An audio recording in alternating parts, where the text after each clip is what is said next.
Bismillah, alhamdulillah, salatu wassalamu ala rasulillah, amma ba'du. Kembali kita melanjutkan bacakan buku fiqih dakwah Bapak Dr. Muhammad Nasir. Hari ini kita sampai di sesi yang ke-85. Ini adalah sesi terakhir dari bab yang keempat, dan insya Allah pekan depan kita memasuki bab yang paling terakhir, yakni bab penutup. Saya lanjutkan. Pak Nasir menuliskan,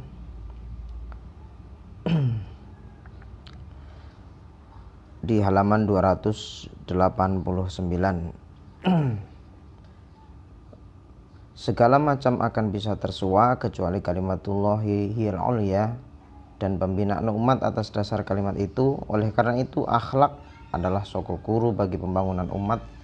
Rasulullah SAW sendiri pernah menyimpulkan tujuan seluruh risalahnya dengan sabdanya, innama bu'itsu liutammima makarimal akhlaq. Sesungguhnya aku tidak diutus melainkan untuk menyempurnakan akhlak yang mulia. Risalah keseluruhannya ditujukan kepada penyempurnaan akhlak yang mulia. Bagaimana akan melanjutkan risalah itu dengan dakwah tanpa akhlak pada sisi orang yang membawakan dakwah itu?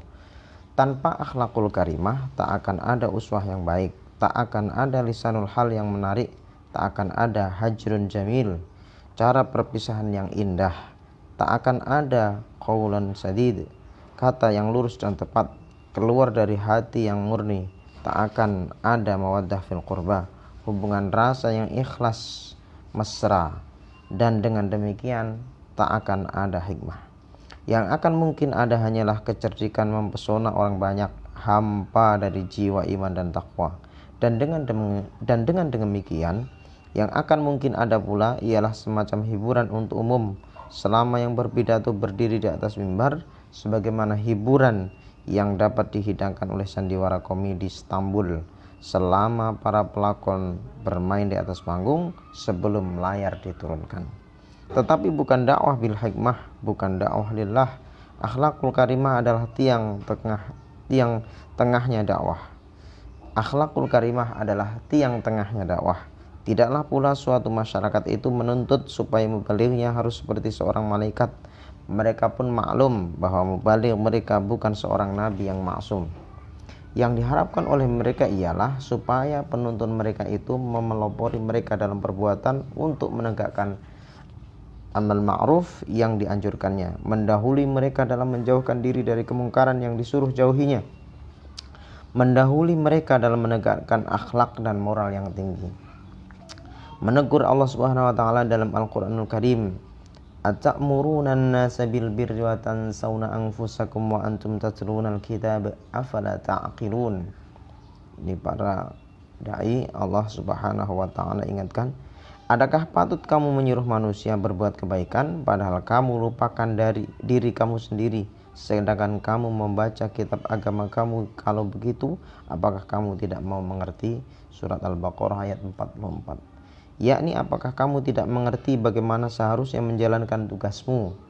Diperingatkan pula selanjutnya, a'udzubillahi minasyaitonirrajim, ya ayyuhalladzina amanu lima taquluna ma la taf'alun kabura maqtan 'indallahi an taqulu ma la taf'alun.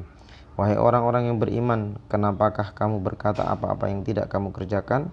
Besar kemurkaan di sisi Allah lantaran kamu berkata apa yang kamu tidak kerjakan. Surat As-Saff ayat 2-3.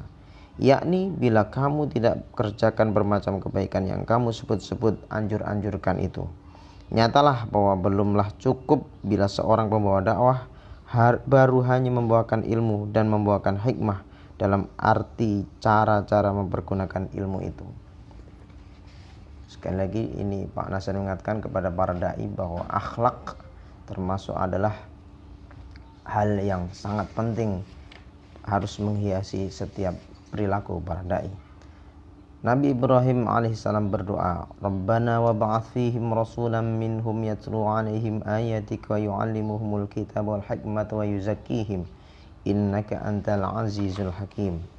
Wahai Tuhan kami, dan bangkitkan di antara mereka itu seorang rasul dari kaum mereka yang membacakan kepada mereka firman-Mu dan mengajarkan kepada mereka kitab itu dan hikmah, dan membersihkan mereka, karena sesungguhnya Engkaulah yang gagah maha bijaksana.